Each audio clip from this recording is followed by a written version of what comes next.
In 701 BC, the Assyrian Empire under King Sennacherib was a military machine rolling over the ancient Near East, and the kingdom of Judah was directly in its path.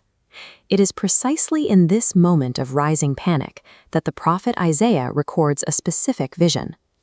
In chapter 18, verses 1 and 2, he writes, "Woe to the land shadowing with wings, which is beyond the rivers of Ethiopia, that sendeth ambassadors by the sea, even in vessels of bulrushes upon the waters."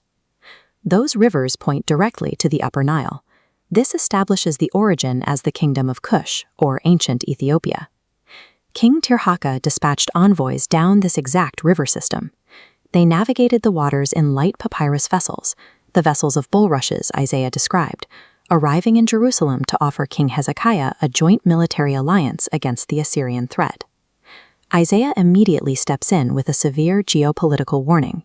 He counsels Hezekiah's advisors to reject the treaty.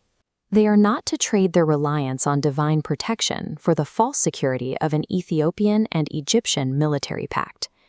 When a nation faces an existential threat, the immediate reflex is to secure tangible, heavily armed allies.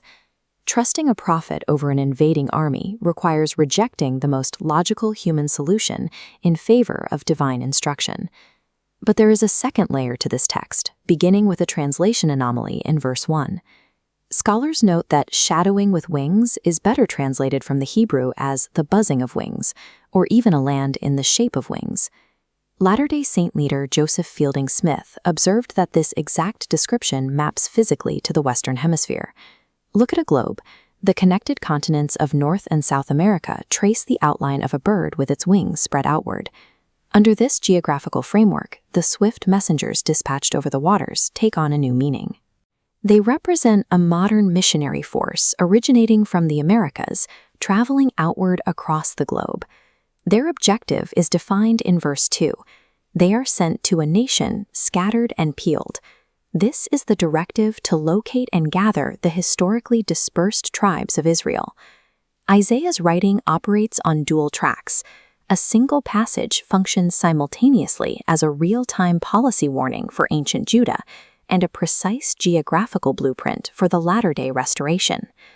This global scope expands in verse 3. "All ye inhabitants of the world and dwellers on the earth, see ye when he lifteth up an ensign on the mountains, and when he bloweth a trumpet, hear ye." This signal acts as a dual-layered alert. For the ancient world, it was the imminent collapse of the Assyrian siege. For the modern world, the ensign represents the restored gospel, raised as a standard for all nations to see. Yet the action is preceded by an unsettling pause. In verse 4, the Lord declares, "I will take my rest, and I will consider in my dwelling place." It is the heavy, stagnant silence of a vineyard baking under the summer sun. This is the reality of divine timing. The Lord watches the Assyrian war machine approach Jerusalem, intentionally waiting for the threat to fully mature before making a defensive move. Deliverance rarely follows human schedules. It requires an agonizing period of faith-testing patience, enduring a divine silence that looks identical to complete abandonment. The silence breaks abruptly in verse 5. "For afore the harvest, when the bud is perfect, and the sour grape is ripening in the flower, he shall both cut off the sprigs with pruning hooks, and take away and cut down the branches." This timeline chart visualizes exactly how that agricultural metaphor works. Notice where the cuts are made. The Lord targets overextending branches at harvest, severing immediate growth while leaving the trunk intact. Historically, this branch represents 185,000 Assyrian soldiers besieging Jerusalem. In a single night, that number plunges to 0. The immediate invading force is eradicated, while the broader empire survives. Verse 6 describes the brutal reality of this pruning. The massive accumulation of Assyrian casualties simply decays in the fields, becoming carrion for the fowls of the mountains and the beasts of the earth. This overnight devastation completely vindicated Isaiah's instructions. Hezekiah did not need the papyrus boats, the Ethiopian ambassadors, or an Egyptian army to survive. Human coalitions become irrelevant when divine timing is executed. The existential threat was surgically removed with catastrophic precision, saving the city without requiring the total uprooting of the ancient political order. The geopolitical dust settles in verse 7. In that time shall the present be brought unto the Lord of hosts, of a people scattered and peeled, to the place of the name of the Lord of hosts, the Mount Zion. Historically, the destruction of the Assyrian armies sent shockwaves across the ancient Near East.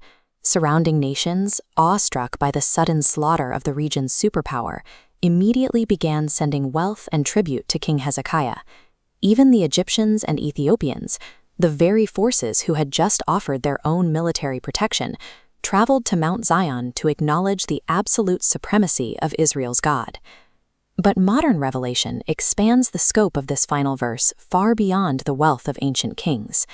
For Latter-day Saints, the present brought to the Lord is not geopolitical tribute or gold. The gift is the people themselves, the scattered, peeled, and finally gathered house of Jacob, restored through the efforts of those swift messengers. In this modern application, the destination is not the ancient hillside in the Middle East. Mount Zion is identified as the New Jerusalem, the gathering place built to receive this exact offering. Whether it is preserving a kingdom from an Assyrian siege in 701 BC or gathering a scattered people across the world today, the objective is identical. It is all designed to construct, redeem, and finally present a unified people as a worthy gift to God.